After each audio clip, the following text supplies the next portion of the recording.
The Paranormal Podcast is brought to you by Gaia, the streaming TV service dedicated to exploring the cutting edge of metaphysics, ancient wisdom, and the unexplained.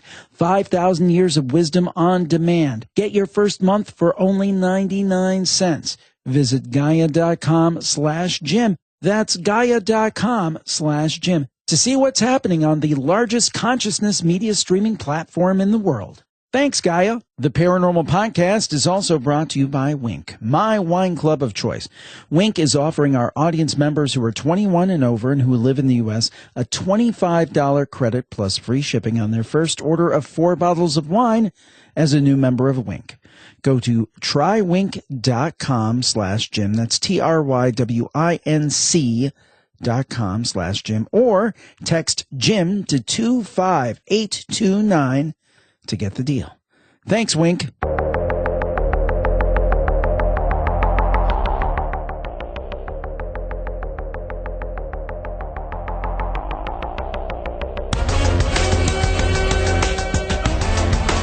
This is the Paranormal Podcast with Jim Harold. Welcome to the Paranormal Podcast. I am Jim Harold, and so glad to be with you today, and we have a great show for you. And if you like spooky stories, you're going to want to stay tuned because we've got some of those. We're going to start out the show today with The Road to Strange, Travel Tales of the Paranormal and Beyond, with one of our favorite authors, Rosemary Ellen Guiley, will be along and telling us some of those strange stories. And then in part 2, for something a little bit different, we're going to talk about discovering your soul's purpose, finding your path in life, work, and personal mission, the Edgar Cayce way. And our guest for that segment will be Mark Thurston, Ph.D. I think we've got a show that will appeal to a little bit of everyone, and we hope that you enjoy it, and here it is. Rosemary Ellen Guiley is our guest, and we're going to talk about her new book today. Rosemary is a leading expert, best-selling author, researcher, and media personality in the paranormal with 65 books to her credit. She hosts Strange Dimensions Radio on KGRA, and she's executive editor of Fate magazine. She's also the president of Visionary Living, Inc., a publishing and media company. Rosemary, welcome to the program today. Thanks, Jim. It's always a pleasure to be on with you. I love your show. Well, thank you. Thank you very much, and I love your book, so we're even. Now, I have this book in front of me, The Road to Strange, Travel Tales of the Paranormal and Beyond, that you co-authored with Michael Bryan. So talk to us about the concept of this book, because it is something different. The concept is that weird things happen to people unexpectedly when they travel. And most people are not paranormal investigators like you and me. You know, they don't go looking for the paranormal when they're out on the road. They take a vacation, they take a business trip, they're focused on having fun or getting something done, and suddenly, unexpectedly, whether they believe in the paranormal or not, something really bizarre happens to them. And my co-author, Michael Bryan, has collected thousands of such travel stories. He's known as the travel psychologist, and so he interviews a lot of people about their travels, and many of the stories are about mundane things like how not to get lost, how not to get pickpocketed, things like that. And over the course of time, he realized that a lot of people were having unusual experiences: ghosts, hauntings, synchronicity, deja vu, encounters with strange beings, strange people, time slips, mystical experiences, the whole gamut of the paranormal. So he started focusing on them. And he's been an acquaintance of mine for a long time. We've known each other through ufology. And, in fact, it was a travel synchronicity that brought us together. When I was out in the Northwest vacationing with my family, I put up a post on Facebook about the Northwest, and hadn't had any contact with Michael in some years, and he responded saying, "Hey, guess what? I live here now, so let's get together." And we did, and this book was born. I think that a lot of people will relate to it because many people, when they have weird things happen to them, they want to explain it away. It was just my imagination. There was some other natural explanation. And I think that if they realize that they have plenty of company, they'll feel better about their experiences and also might be inclined to talk about them more. I couldn't agree more. When we do the campfire show, I feel exactly the same way, that people say, "Oh, it's not just me." I think it provides a service, whether you're talking about your book, my shows, or huge shows like Coast to Coast when they talk about experiences in ghosts. I think it's a great thing to get the discussion out there. Now, let me ask you this: have you and or Michael theorized on why these strange things tend to happen when someone travels? Yes, we have what I think is an excellent working hypothesis to that. And first of all, travel opens you up. It does something to your consciousness. When we take a trip, for whatever reason, we have anticipation, often a lot of excitement.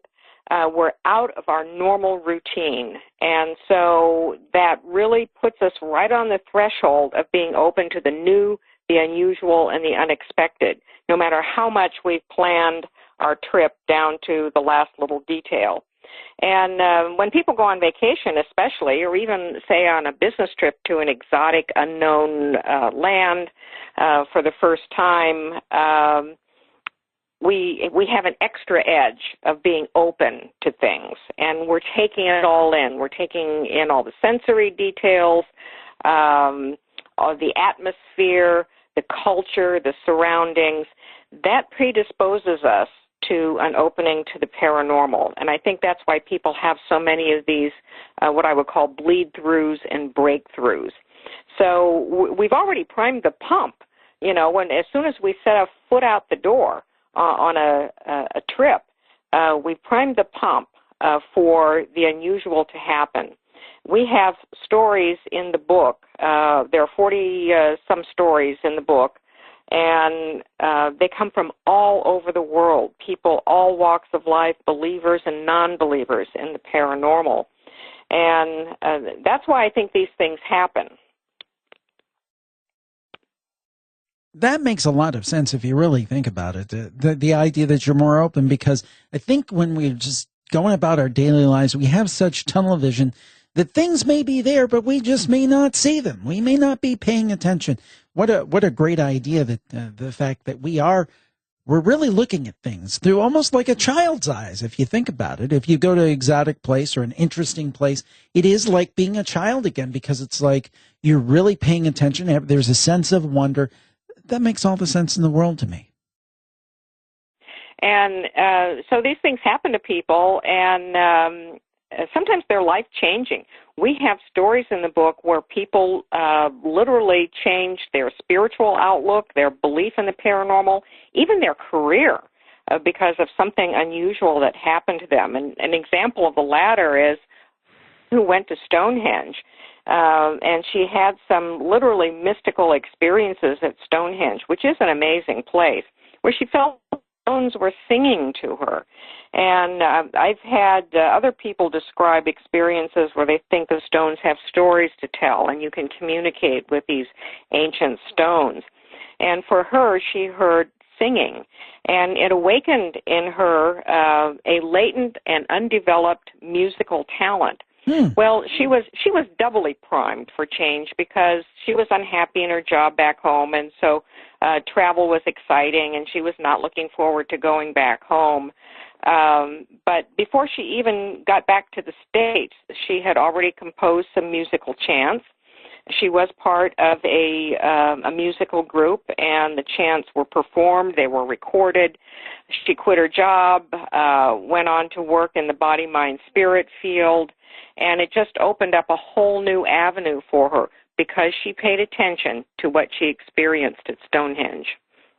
And I love the way that you've broken this out into different topic areas. You've got ghosts and hauntings, encounters with the dead, psychic breakthroughs, premonitions and omens, predictions and fate, deja vu and past lives, magic and curses, weird synchronicities, mysteries and time slips, and mysterious people, spirits, and beings. So it's not just a bunch of ghost stories. It's really kind of a cornucopia of different types of experiences. We wanted to introduce the reader to the wide range of things that are possible. Now, most people are going to have something along the lines of poltergeist, ghost, and haunting experiences, but the experiences really do run the gamut, too. And sometimes they're a combination of a variety of things. Sometimes it's hard to decide, well, does the story go in this category or that category, because it's not just one thing. It involves many different kinds of phenomena. And so some of the stories we had to categorize by, well, what's the dominant theme here? What's the dominant stuff that happened to people? One of my favorite stories in Encounters with the Dead is the apparition of a dead woman in Papua New Guinea who leaves her grave and walks through the jungle and knocks down a house she doesn't like. And the story was that the visitor, who was an American man, was staying with a local family for a long period of time, and they, of course, had all kinds of supernatural beliefs about communicating with the dead and seeing them clairvoyantly. And one of the relatives had decided to put up a house on a piece of the property that the dead mother had used as her kind of sacred little area for relaxation. And one night after a storm, she is seen clairvoyantly by the family marching out of the jungle from where she was buried, and she just completely knocks the place down. Even though there was no strong wind blowing, you couldn't blame it on the natural elements. It just collapsed like a bunch of toothpicks. And then she marched back to the jungle, and no one ever built there again. Yeah, it is fascinating. When we get back and talk with Rosemary Ellen Guiley about The Road to Strange, we're going to ask her some more of her favorite stories, and it'll be story time on the Paranormal Podcast. So stay tuned right after this. The Paranormal Podcast is brought to you by Gaia, the streaming TV service dedicated to exploring the cutting edge of metaphysics, the supernatural, ancient wisdom, and the unexplained. And I'm going to tell you how you can get your first month for only 99 cents. Now, we all know about those big household name streaming services where you can watch TV and you can watch movies, and that's all great. I love that, general entertainment. But until Gaia, there was no place to go on streaming. And if you want to talk about the topics that we love, those topics I mentioned earlier. Now, some people say, well, Gaia, isn't that hard to pick up? Not at all. Au contraire, mon frere. There's a lot of ways that you can listen, or you can watch, I should say. You can watch Gaia because it is video. So there's Apple TV, there's Roku, there's iPhone, there's iPad, there's Android, there's Chromecast, there's Fire TV, and there's your computer, and there's probably a few there that I've forgotten. Basically, it boils down to this. If you're listening to this podcast, you can absolutely, positively watch Gaia. Now, there's a lot of internet video out there, right? There's a lot of it. But the truth is that a lot of it, well, Mom said if you can't say something nice. The difference with Gaia is that Gaia creates a ton of original content. So they've gone out and they've sought out these great producers to create this content. And then they also go out and they find the best Fortean content out on the marketplace and they bring it into Gaia. So that really has the provenance. They have made sure that it meets their quality standards. Really, you're going to get the best, but there's also a ton of it. So it really works out. Gaia is great. So Gaia explores the topics we love, and they're always providing viewers with tremendous new content. Now, lately we've been talking about not only their continuing series with people like George Norrie and Regina Meredith, but also the films and documentaries that they feature. Now, here are a few that you could have been able to watch if you were a member of Gaia. For example, Ancient Tomorrow. A young man driven to help the Earth embarks on a journey around the world to investigate the secrets behind a lost pyramid energy technology. Or you could watch one like Seismic Sense. You know, earthquake prediction is perhaps modern science's greatest failure.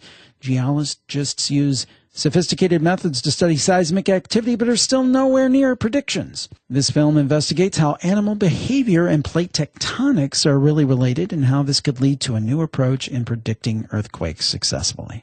And there are many more on the topics that we love. You've got to check it out. So, first of all, go over to a page that the nice folks over at Gaia have created for us, Gaia.com/Jim. That's GAIA.com/Jim. There I picked out a few videos that you can watch for absolutely free and enjoy and get a flavor of what Gaia is all about. Then, I want you to click on the button to sign up and sign up for your first month for only 99 cents. What a deal. You can't lose. You've got more than that in your couch cushions. I hope you'll check it out. It's very, very cool.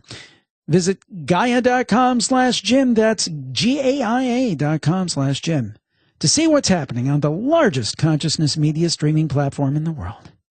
Thanks, Gaia. We're back on the Paranormal Podcast. Our guest today is the accomplished Rosemary Ellen Guiley.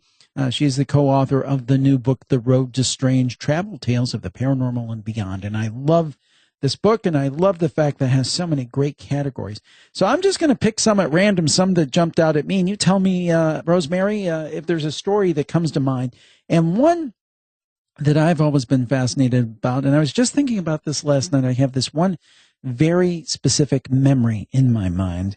And I don't know if it's something I saw on TV when I was a little kid. It's a memory of a past life. Maybe it's a premonition of some type. I don't know.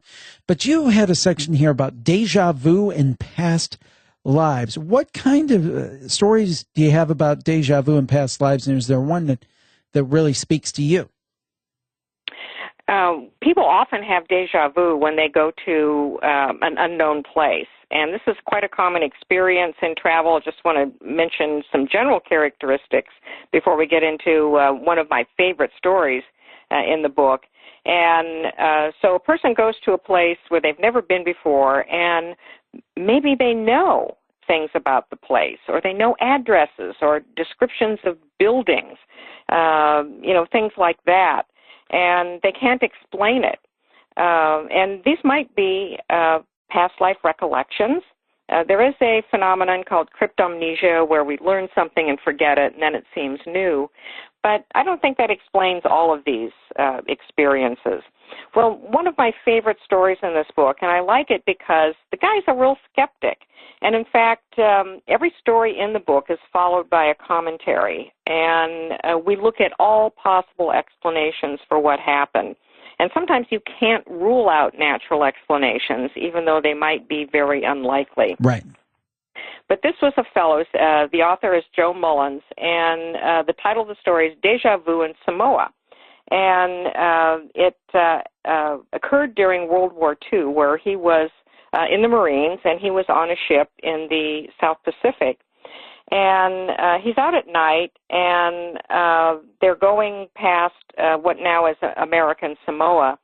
And he has this incredible feeling that he's been there before, and it even gives him kind of like chills, and the hair stands up on his arm, that sort of thing. And he thinks, my God, I've come home, even though he's never been there before. So he can't explain that to himself. So the ship docks, and the Marines get off, and they have duties to do. And he's with another Marine. He's out in the countryside. They're pulling a mortar cart and walking down this country road, and he starts describing to the Marine what's going to be around the next corner, even though he's never been there before. And he describes in detail a house that they're going to come across, and it's just exactly as he described it. Huh. So as you can imagine, his companion really thought he was kind of strange. So he's puzzled by this experience. Why should he be so familiar with it? And then he lands on an explanation. And to him, it's perfectly natural because he doesn't believe in reincarnation. He doesn't believe in psychic stuff. And so he recounts that when he was a kid, he was fascinated with the South Seas, and he read every book he could get his hands on. And so he is convinced that he read descriptions of typical places on the islands, and then it became forgotten memories, or what's called cryptomnesia. And then when he was going through the area as a Marine, these memories popped back up. Well, that's a plausible explanation, but the thing about this case is the feelings of familiarity that he had were so detailed. when you're a 10-year-old kid reading a travel book or geography book about Samoa, you're not going to read a description of a house around a curve on a country road that you're then going to encounter decades later. The odds against it would be pretty astronomical. So what we posited, and which seemed more likely to me, is that he had had a past life in Samoa. And you don't need to have genetic bloodlines to a country to have had a past life in a country. And that these past life memories had resurfaced while he was there. And, of course, World War II, emotions are kind of at a pitch. It's an intense time, and these factors can often bring these sorts of experiences to the fore. Now, when children feel a past life connection to an area, they will do things like exhibit intense interest in those areas. And my theory is that when he was a kid, he was feeling a past life pull, and that's why he read all these books in Samoa. Yeah, it is interesting, and I've often wondered, and you'll find my wife often says about my late mother-in-law that she had a great affinity and interest in Asian culture, and she thought maybe she had been, Asian in her past life. So I think that is interesting when you find that you're interested in a particular subject or maybe a particular time in history. You often do wonder, ooh, is there some reason for that? Why am I so fascinated with this? And I've had the same experience. So what we want to encourage readers is when you have experiences like this, be open-minded. Yes, I always tell people we should look for natural explanations first. The tapping on the wall isn't always a ghost, so to speak. But if we can't arrive at a good natural explanation, then we really have to be open to the unexplained. And so I think Joe's experience is a very good example of that. And if I could just mention one other quickly in that same category, because it was so unusual, by a woman, and her story called Unfinished Business in Tikal. She goes to Guatemala to see ancient Mayan sites.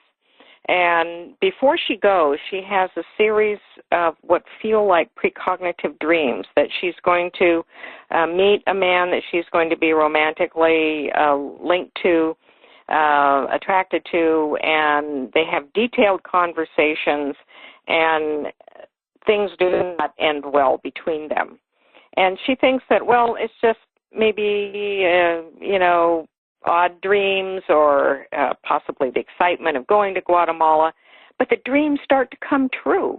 And not only that, the conversations unfold word for word as she dreamed them. So the little mini romance gets off to a great start. They do things together.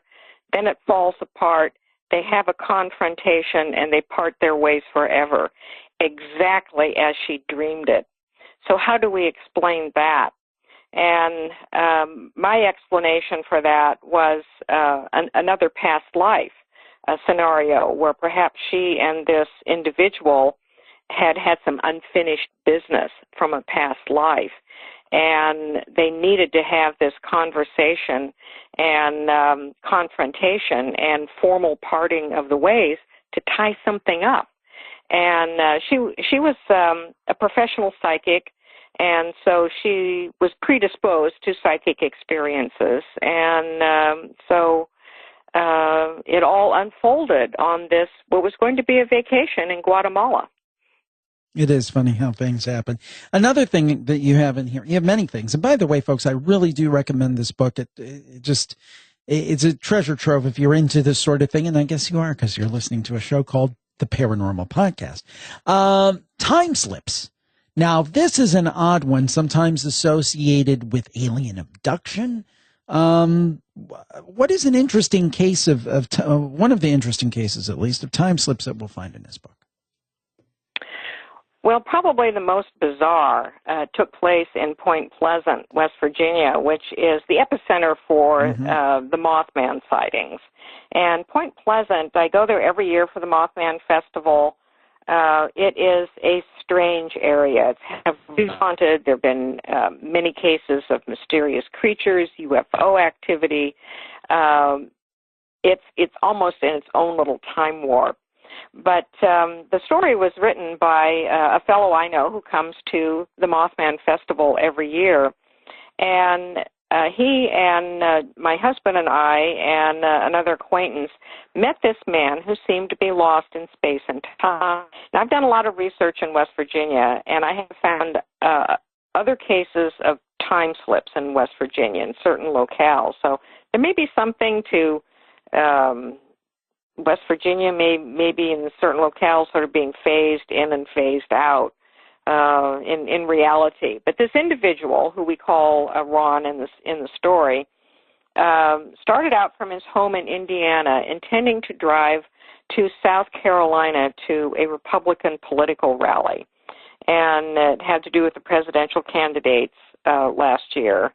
And it was something involving party or political people called Sentinels. So through a very weird trip where his GPS fails, he somehow gets on the wrong roads, he loses time, he's not making as much progress, too much time passes for the progress that he's making. He gets off the road, he can't find road maps anywhere to help him get back on track. He loses his way by a tremendous distance and winds up in Point Pleasant. Huh. I mean, this is an out-of-the-way town. You can't just get on the freeway and drive past Point Pleasant. You have to take back roads to get to Point Pleasant. And he winds up at the Mothman Festival, and he is convinced he is at some Sentinel rally. And he keeps asking us if we're the Sentinels and where are the meetings and debates going to happen. And he seems to be very confused. Now, how you can mistake the Lowe Hotel, 19th century Lowe Hotel in Point Pleasant, for the Hyatt in South Carolina where he was headed was a mystery to all of us. But he seemed to be convinced that he was in the right location, and he kept looking for these political meetings in the midst of this Mothman Festival. Huh. And finally we convince him that he's not anywhere near where he thinks he should be. And last seen, last heard, sitting in the lobby of the hotel talking on his cell phone, that he has now figured out how to get to the right location. We never see him again. So he had time and distance slips in getting from Indiana to South Carolina, somehow winds up greatly detoured to a heavily haunted place where a Mothman Festival is going on, bearing no resemblance to a Republican political rally. But he seems to be it's almost like he's got a foot in two worlds. I hope he found his way home. Yeah, that's something else. I mean, I've heard other stories, and they might be apocryphal or kind of urban legend of people showing up at places and not speaking the language. There's even one out there, and people may be familiar with it, that a gentleman supposedly was found at an airport. I'm very vague on the details, but he spoke a language that no one spoke. He had currency that no one recognized. And it's one of these things, and again, it could just be one of those things you read on the internet, but just interesting when you hear people that seem to be kind of plopped out of where they should be into a place, and they don't know how or why. And he was completely confused. Another thing, this just switching a bit to one of the other stories, we have another story set in Ireland where a woman goes to Ireland for the first time with her family and has a whole raft of paranormal experiences, but one of them was a time slip. And she and her family were in one of the major sacred sites in Ireland, and a mist or a fog came down around her. And she could not see anything, but she could hear voices. and the voices were telling her, welcome back, it's nice to see you again, and she felt like she was connecting with voices from the past. Well, this just seemed to her to last for a few minutes, and then the fog lifts, and she finds her husband and her daughter, and they say, where were you? We've been looking all over for you. You've been gone for over an hour. They thought she had wandered off, and they couldn't find her. And she said, well, didn't you see me? I was standing right over here, and this fog came down around me. And they said, we didn't see any fog. It's a sunny day. And I get this description quite frequently in time slips where there's a marked change in the environment. People might be driving along, like there's a stretch of road in West Virginia that's famous for this. People driving along, and suddenly the environment shifts. It's normal, but it's not normal. There's something weird about it. There's might be a fog or a mist in the air, or the atmosphere is very still. The place looks like it's back in the past, not in the present. And sometimes people can lose quite a bit of time in these betwixt places. I have to ask you before we go, you have, again, all those categories I read off before. So, folks, you're going to have to check these out if you really want to get a feel for the diversity of this book. But we have to ask about ghosts and hauntings. Do you have a favorite ghosts and hauntings story from the book? Oh, I do. It's a tough one because so many of them are good, but I do. And it's the story that we open the book with called The Blood-Soaked Man.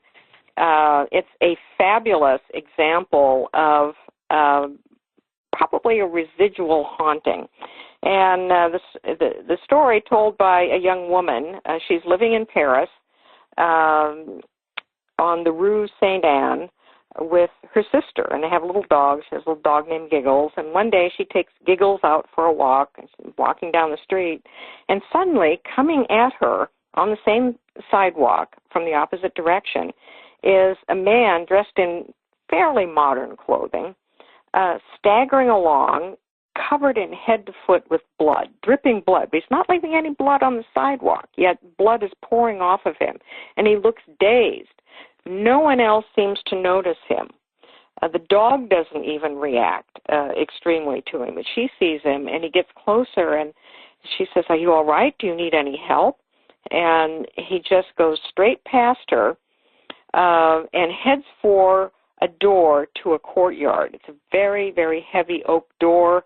The old latch has been replaced by a keypad lock, and he looks like he's lifting a latch to go in the door, and the door swings open, and he goes into this courtyard. So the woman races after him because she's very alarmed, and she manages to catch the door before it closes and locks, goes in the courtyard. It's empty. He's completely gone. This is probably a residual haunting that repeats over and over again. And because he was dressed in fairly modern clothing, probably 20th century was our guess, and that he might have been a victim of World War II fighting. And maybe he had been in some sort of catastrophic accident where he was mortally wounded. Now, there are a couple of scenarios. He might have been mortally wounded and started staggering around trying to get home, which might have been through that courtyard, and died along the way, or maybe even died when he got home. Does not know he's dead. Might be an earthbound soul. Or maybe he died instantly and didn't know he was dead, and so he keeps trying to find his way to something. This is very characteristic of a residual hauntings where the apparition doesn't interact with people. And the fact that not everybody saw it, they just weren't tuned into that energy pattern. This blood-soaked man probably walks down Rue Saint-Anne all the time and goes through that door to the courtyard. And occasionally somebody's going to see him, just like the woman who wrote the story. Well, I can tell you, it's just a book that everybody should pick up. It's called The Road to Strange Travel Tales of the Paranormal and Beyond. Rosemary, where can people find this book? It's available on Amazon in print, and it is distributed through retail distributors, so it might be available in bookstores as well. It's also available in ebook format in Kindle, Nook, and Kobo. Very good. And then I have to mention this before we go. We are both going on a cruise in November. It's the Mysteries Cruise along with Micah Hanks, and we invite everybody to come to that, don't we? We certainly do, and here's another opportunity to open yourself up to strange. Come on that mystery cruise with you, me, and Micah. You know weird things are going to happen. So November 8th through the 13th, don't miss it, folks. Yeah, absolutely. For more details, go over to mysteriescruise.com. That's mysteriescruise.com. Rosemary, great to speak with you again. As always, Jim, and I look forward to seeing you in November. Always a privilege to catch up with Rosemary and see what she has going. Always good stuff. Check it out. And next up will be Mark Thurston, Ph.D., about discovering your soul's purpose right after this. Support the show and show the world you're a campfire listener with Jim's new Around the Campfire t-shirts. Choose from over 20 different styles for men, women, and kids. Go to jimharold.com/shirts. That's jimharold.com/shirts. Get yours today. Our guest today is Mark Thurston, Ph.D., and we're going to talk about discovering your soul's purpose, finding your path in life, work, and personal mission, the Edgar Cayce Way. And actually, that is the title of a second edition of a book that Mark has put out just recently, which originally appeared in the 80s. And I think back then, not a lot of people were talking about discovering your soul's purpose. Maybe a lot of people have jumped on the bandwagon since, but it's fascinating. Looking forward to speaking with Mark. He is an educator, psychologist, and author of more than a dozen books about personal spirituality, dream psychology, meditation, and mind-body well-being. Mark and his wife of many years, Mary Elizabeth Lynch, are co-founders of the Personal Transformation and Courage Institute, a nonprofit educational organization begun in 2000 that offers small group learning intensives. Dr. Mark Thurston, welcome to the program today. Thank you. I'm pleased to be with you. Now, we talked while we were waiting for some of the technology to the tubes to warm up, as it were, before we started.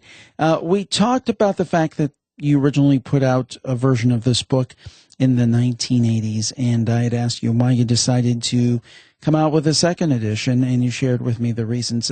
Share with the folks out there why you decided to revisit this work. Well, when I first started working at the Edgar Cayce Center, the Association for Research and Enlightenment in the early 1970s, I latched on to this material that Edgar Cayce gave about finding a calling in life as a topic that I really wanted to explore in depth. And I developed a one-day workshop that I traveled around the country giving in several dozen cities, and that sort of culminated in the first edition of the book in 1984. And since then, in the 30-plus years since the first publication, I think I've learned a lot more about this topic. I've had a chance to work with thousands of more people in terms of how they've explored the material.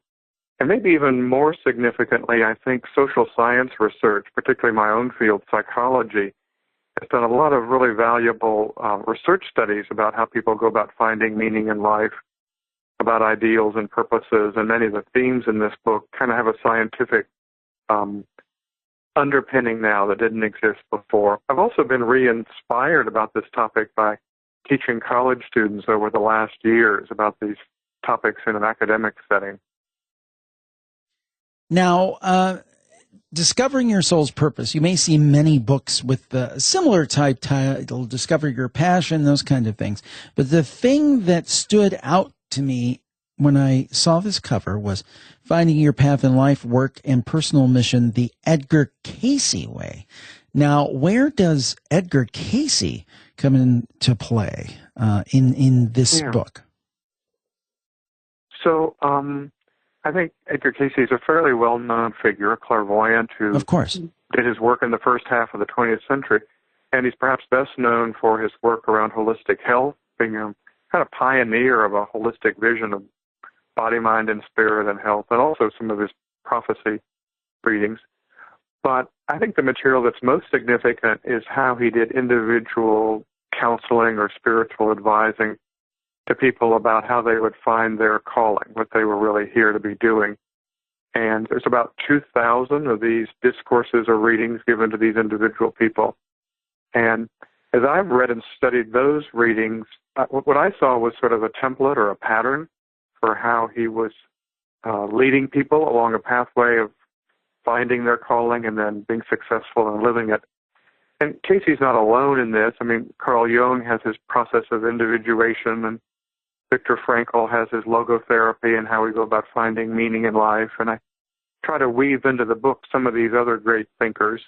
But the Casey material is at the heart of the strategy that I'm trying to offer the readers for how they would, do this process for themselves. Now, I was remarking earlier that maybe when you wrote the first version of this book in the 80s, maybe the idea of finding your soul's purpose, may have seemed kind of to some people kind of woo-woo. On the other hand, I think as we sit here in 2017, it's like, well, of course you have to find your soul's purpose. I think it's a much more kind of accepted idea. Can you talk about maybe the fact that the world has kind of come around to your way of thinking? Well, I think we, as you're pointing out, I think we hear that language more frequently. But historically, to be accurate about it, the notion of a calling goes back hundreds and hundreds of years. At one time, a person would speak of having a calling only if it had kind of a religious flavor to it, called to be a nun or a monk, let's say. And then with the Reformation, there came to be a sense, at least within Protestant circles, that a person could find a work in life that would glorify God using their talents, and that could be, a shoemaker or a carpenter or what have you. It didn't have to involve necessarily joining a religious order. And so there's really a long history within Christian circles, at least, of this notion of a calling. And I think Edgar Casey was really drawing upon that kind of language in his readings. He was very devout, fairly conservative Protestant Christian, and I think he was already predisposed to the sense that God had a plan for each soul, and that included a kind of work that we were here to do using our gifts and talents.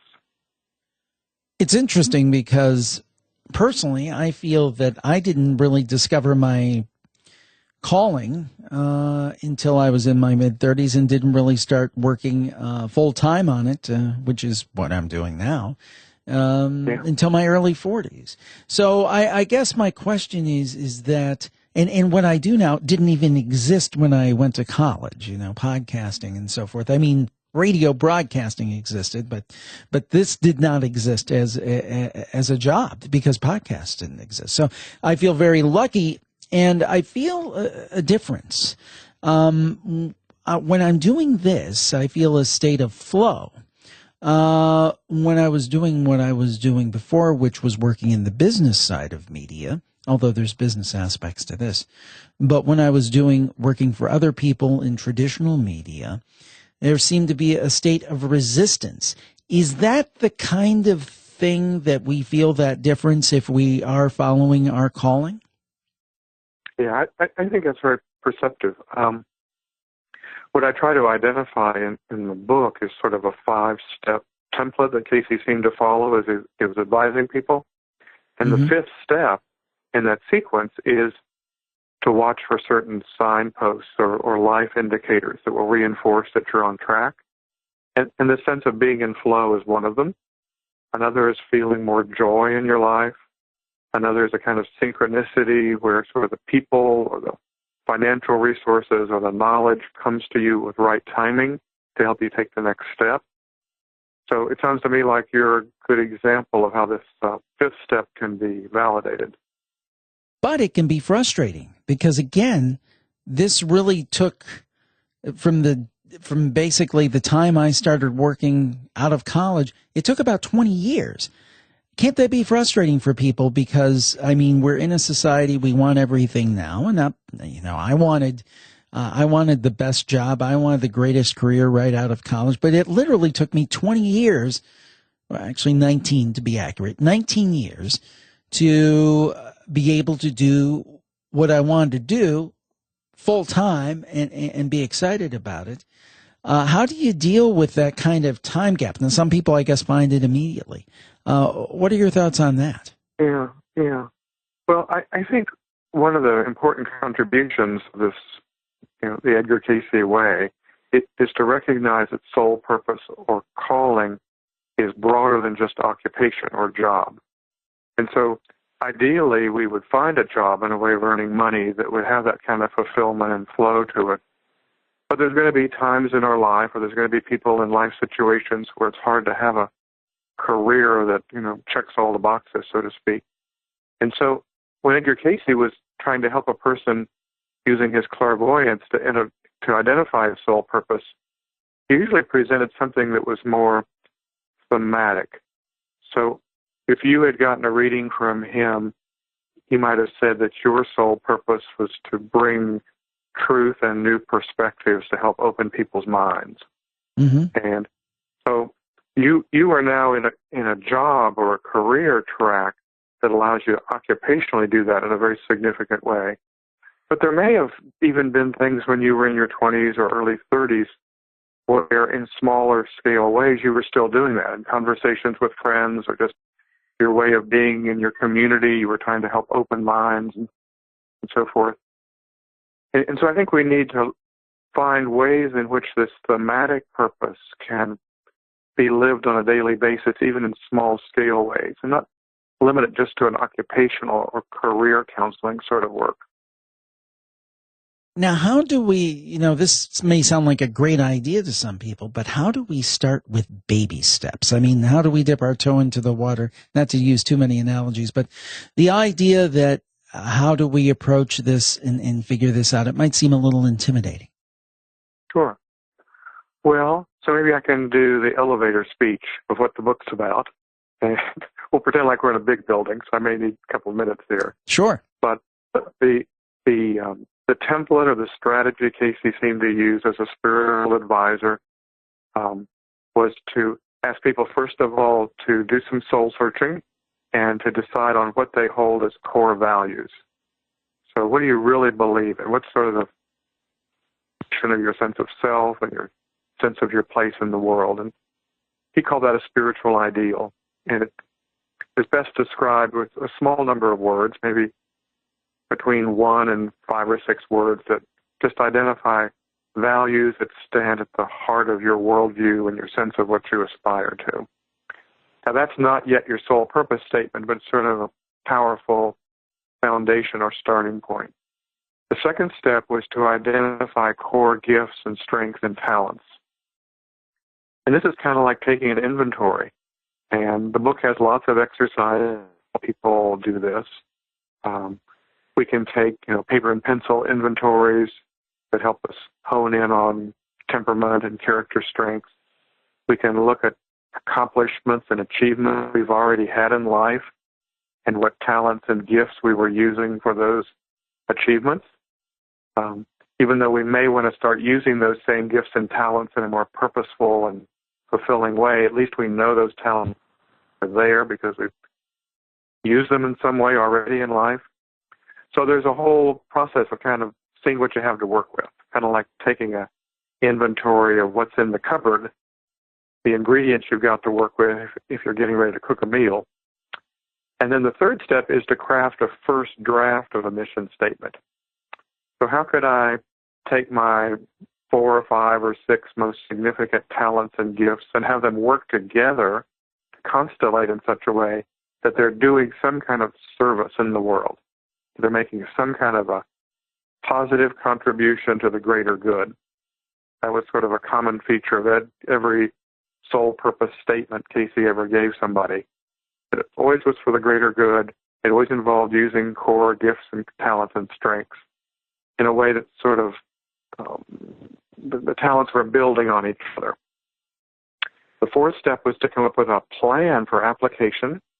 How could I take some small steps in the next 90 days to begin to put this into application in my current job or in my family relations or in my way of being in the community, and then to watch for some of these signposts like we were talking about earlier, like joy or flow. It is a fascinating subject. We are talking about discovering your soul's purpose, finding your path in life, work, and personal mission, the Edgar Cayce way. Our guest is Mark Thurston, PhD, and we'll be back right after this. The Paranormal Podcast is brought to you by Wink, my wine service of choice. Wink is offering our audience members who are over 21 and who live in the U.S. a $25 credit plus free shipping on their first order of 4 bottles of wine as a new member of Wink.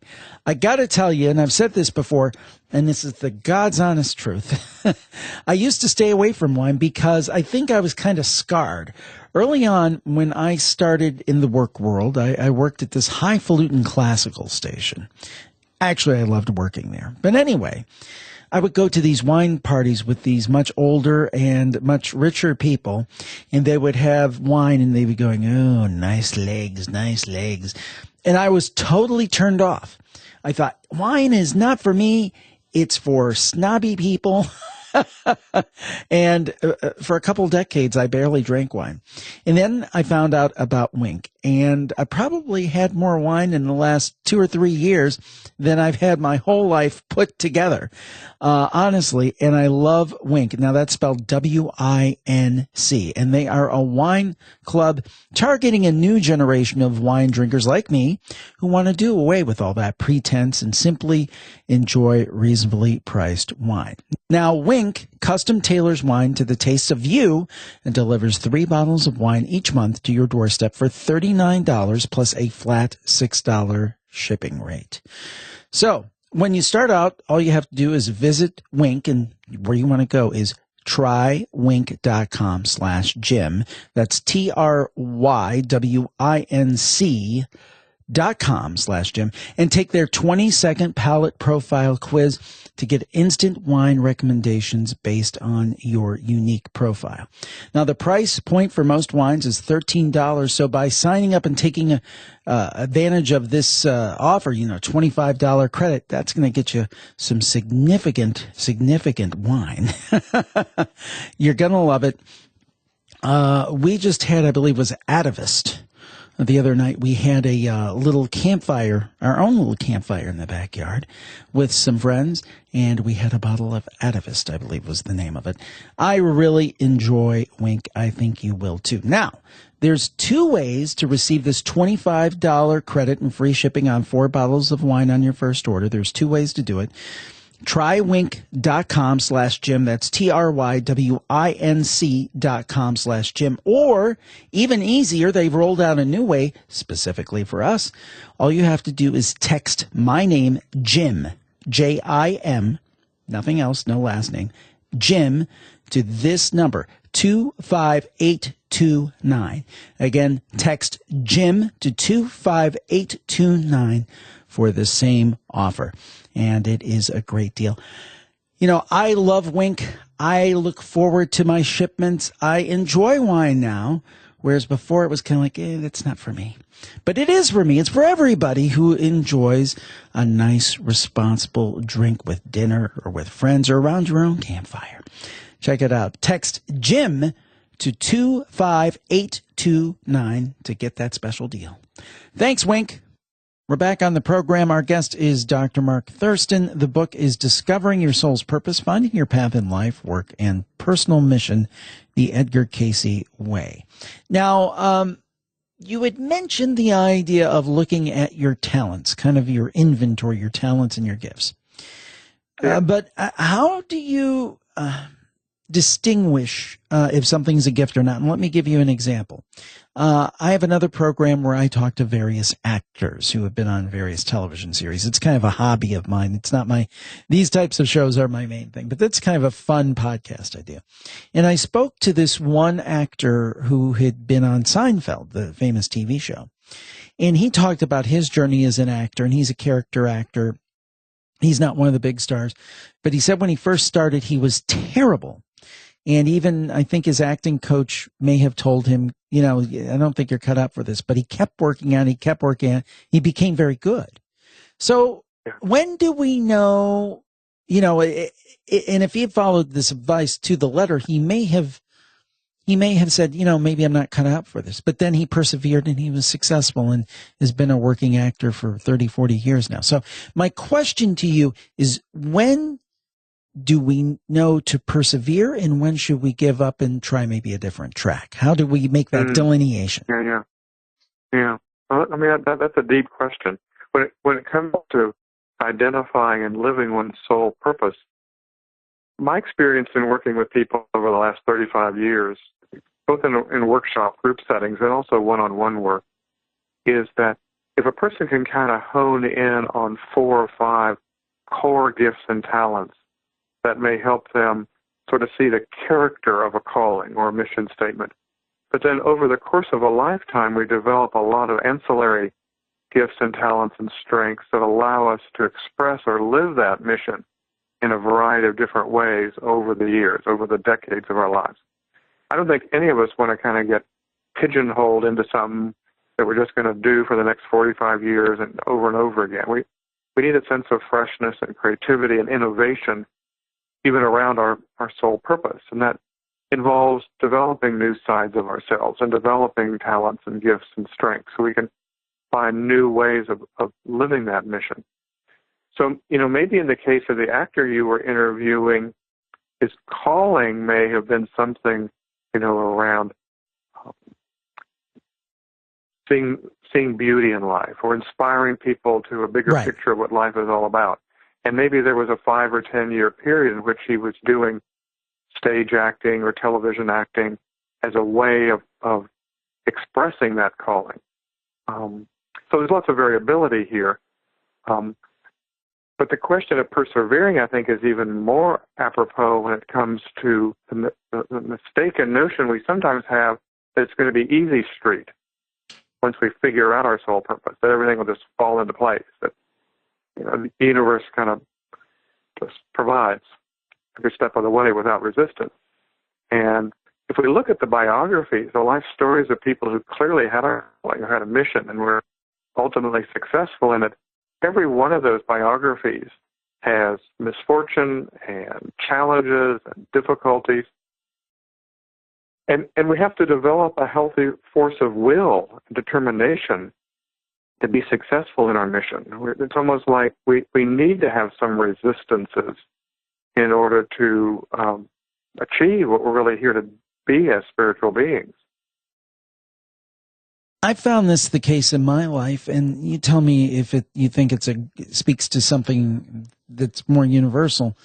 Some of the things that I actually at the time considered to be failures or setbacks have worked to my advantage in terms of life experience, in terms of putting me in a different place than I would have been had I had, quote, success at these particular times.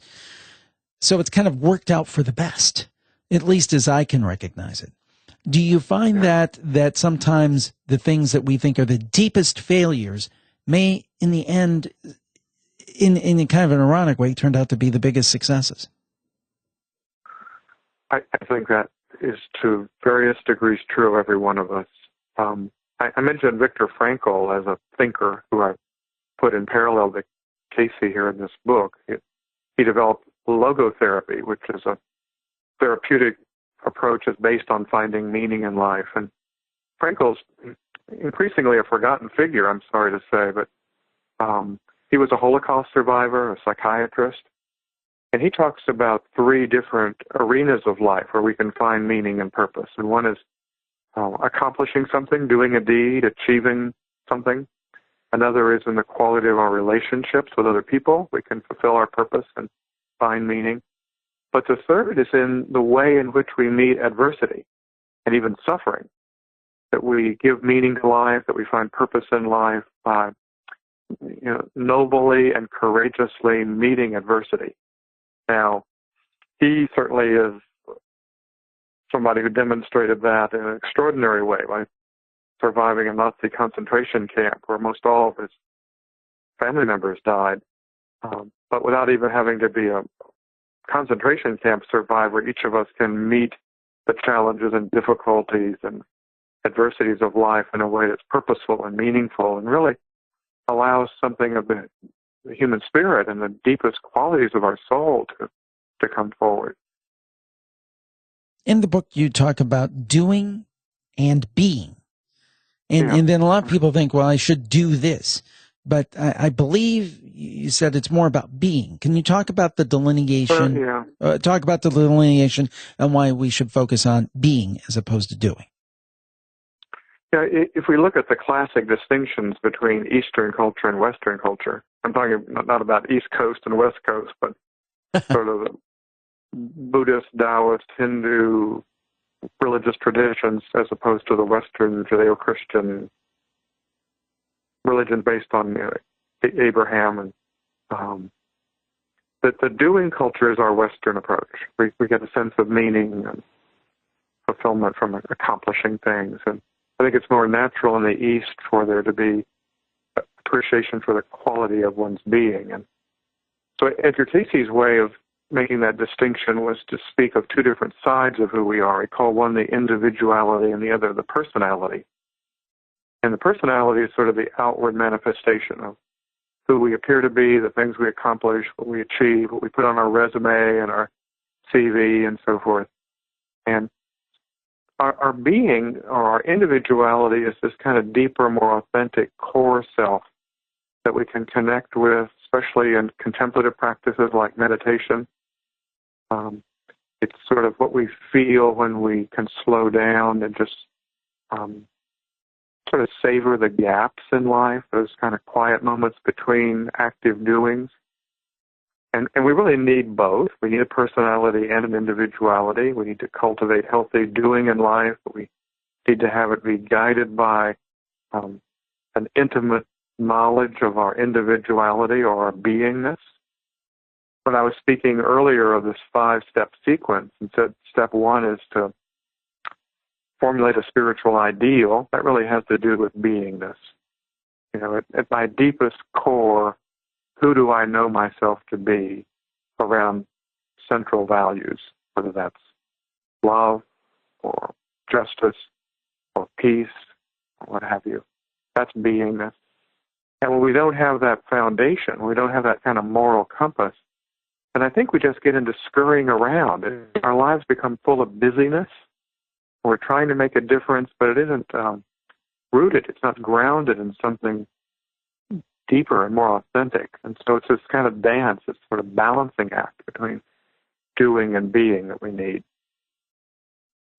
I don't think it would be right to have this discussion without talking a little bit more about Edgar Cayce. Now, I'm familiar with him with the idea of automatic writing and kind of these prophecies and so forth. I didn't know as much about his consultation work with individuals and so forth in this regard. Can you talk about his process and what you think he was tapping into? Talk to us a little bit about Edgar Cayce. Yeah. I think he was an important historical figure. His story is really a piece of Americana. He was born in Kentucky, relatively small, kind of rural area. He grew up going to his Protestant church. He was really rooted in his Bible faith. He taught Sunday school all through his life. He was formally educated only through the 8th grade and then had to go out and get a job to help support his family in the latter part of the 19th century. And then through a series of sort of accidental circumstances, he discovered when he became ill himself that he could put himself into a prayer-induced, almost meditative-like hypnotic state. And while he was in that deep prayer state or hypnotic state, he could tap into wisdom about health and healing concerns. He was able to diagnose his own ailment that had plagued him for nearly a year with loss of his voice. He was able to recommend natural holistic health treatments for himself and later for others. And that began a career in his 20s and 30s where he would give these readings for individuals who had health problems and weren't getting anything that was working from traditional medicine. And he became kind of a pioneer in the first 20 years of the 20th century of holistic health and sort of natural remedies. And then in the mid-20s, he discovered that he could use these same talents and clairvoyant gifts to answer questions that were posed while he was in this hypnotic trance-like state around how to interpret dreams or teachings about how to meditate or career counseling. He gave a lot of readings about reincarnation and karma. He gave readings about prehistory, especially around Egypt. He gave about 24 readings about prophecies for the late 20th century and into the 21st century. Now, we have stenographic records that were then typed up of 14,300 of these readings, so they're a huge archival resource that people are continuing to study.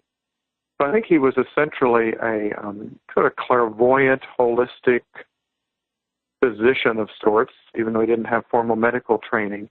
And then he was also a wise spiritual philosopher, particularly around really practical questions of how we live our lives with meaning and purpose. Now, in the book, you point out some stories, I believe, of people who were on this search. Do you have any favorite anecdotes of someone who found their soul's purpose, maybe in a most unexpected area or something that you really thought was unique? Oh, I guess my favorite story, and I tell this story in the book, is about a young man. I think he was 32, and in 1929, he had heard about your KC and these so-called life readings. The young man was living in New England, but decided he would make the train trip all the way to Virginia Beach, where Edgar Casey was living, because he wanted to be present to see this reading given for himself. Most people just wrote and got the reading at a distance, and then it was stenographically recorded as he gave it and typed up, and it was mailed to them. But he wanted to come. And so he got to watch the reading given. He was told in his reading that his calling in life, that his spiritual purpose, his soul purpose, was to demonstrate the spiritual meaning that stands behind numbers and mathematics. Kind of esoteric and weird. But the reading goes on to describe a number of different occupational ways in which he might live this calling. You know, it said he could be a math teacher. It said he could be an aeronautical engineer. It said he could choose to become an astrologer. There were lots of different ways in which he could devote himself to a deeper meaningfulness in mathematics and numbers and geometry. And we had this sort of thematic focus to it, but there were lots of ways in which he might manifest it.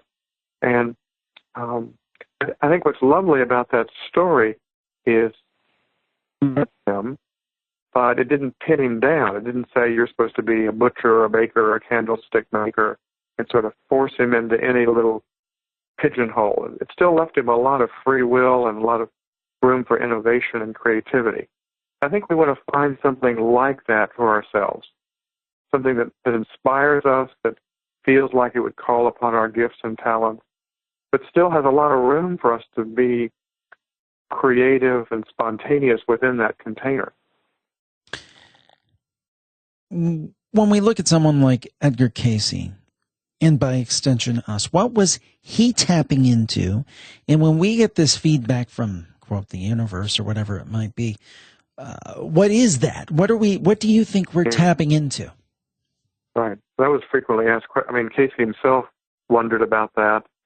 There were even readings that he gave for himself where he had pre-written questions he wanted to ask of his own inner source, specifically around where's this information coming from. So his own answer was that he was tapping into what he called the superconscious mind that lives inside every one of us, that we all have wisdom. There are a handful of readings where it seemed like some of their was speaking through him when he was in this trance-like unconscious state. Just a tiny fraction, well less than 1% of the readings, where it seems like some other being is identifying itself.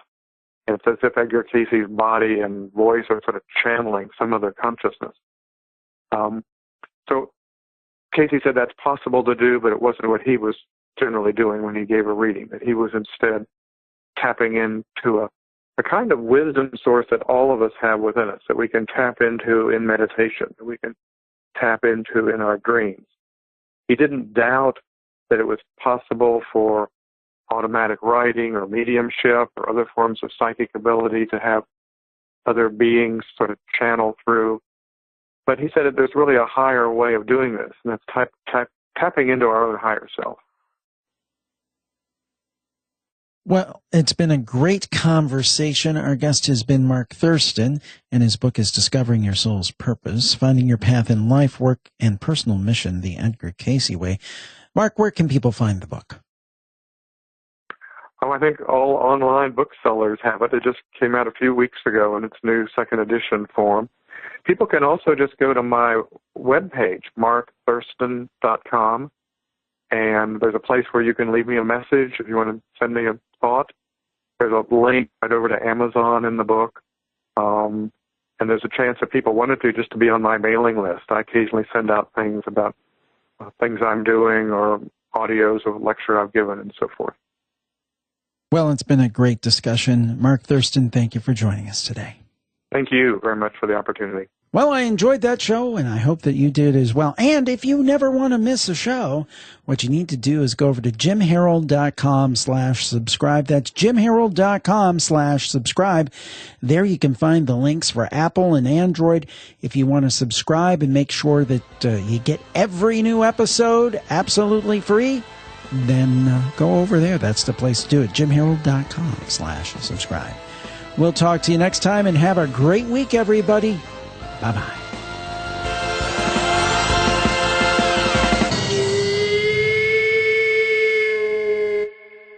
Now for the legal disclaimer. We do not accept money from publishers or content producers in exchange for interviews. However, as with most media outlets, in the majority of cases, we do receive complimentary copies of books and DVDs that we feature on our podcasts. Your purchases of books, DVDs, and other items via our Amazon.com links benefit Jim Harold and jimharold.com and help us continue our programming. The sponsor messages you hear on the programs are paid endorsements, although we really do like them. For the full disclaimer, go to jimharold.com, and thanks for listening.